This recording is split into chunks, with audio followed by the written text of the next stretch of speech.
Hi, welcome back. Thanks for checking in. It's been a while. Let me get you caught up on what we've been doing. I say we, and I mean mostly me, but we did get the yard finished. I'm using my phone, so forgive me. We did get the yard mostly finished with the side. It turned out really good. It's been just about a month. I've cut it once, and it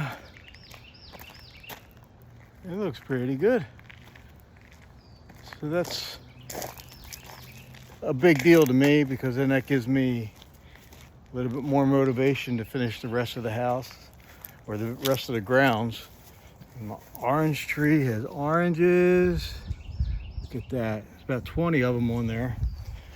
So, and then if you can see over here, that was all brush from the 11 trees that were taken down. It's all been cleared.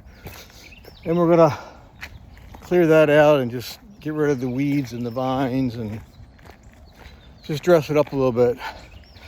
So all that is to say, now I can work on the car. So I sent the heads out and they were completed with all new valves, guides, seals, and I painted them before they left and they turned out really good. Of course, these are in plastic, so you can't really tell. But new springs, there was some issues with the spring height. They had to change the angle of the spring keepers to give me a little more rise so the springs wouldn't bind. But overall, I think I've got $700 into the heads for the most part. So the issue or the dilemma was to buy new aluminum heads or just to work with these. And I ported these and worked with them, so we'll see. I've never done this, so it's been pretty fun. So this is kind of where we are today. We're gonna put the camshaft in today. It's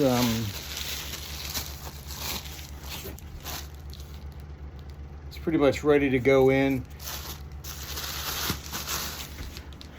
And got all these are going on. So new rockers. I'm soaking the lifters right now. Oil sump, oil pump, timing gear and chain, timing cover. And I did have an issue with the distributor. This is the old one. The distance from the new one, from the gear to the land, was short by 20 thousandths, no more than that. Anyway, so what I had to do was I had to drill. I had to set the gap between the land and the end of the gear and then drill by hand a new spot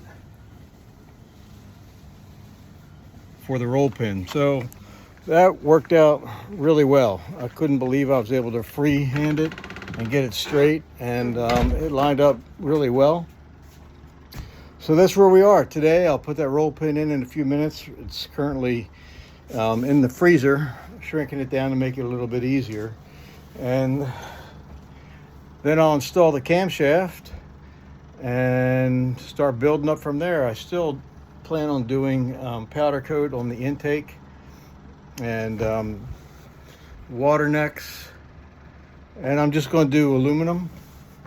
That way it's not going to take away from the rest of the colors and the finishes on the build. But I do have to strip the current paint off. I think it's got 2 layers of paint, blue and gray, or aluminum probably. Anyway, I'll scrape all that off and strip it, powder coat it, and then we'll go from there. I did get a Monte Carlo bar the other day, and I wasn't sure if that was going to work because I bought one earlier and it didn't fit. Well, this one fit perfectly. So if you can see a little bit the engine, you can't tell much. It looks like an operating room, which is getting ready to be.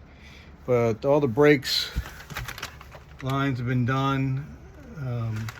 Master cylinder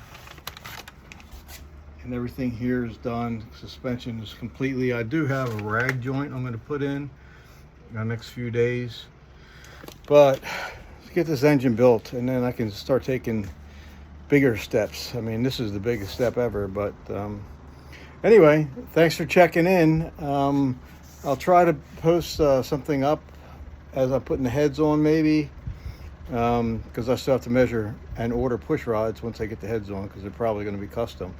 Go figure. But anyway, I'm making progress, and I'm really enjoying taking the time to be able to do this. And once again, thanks for checking in. Really appreciate it.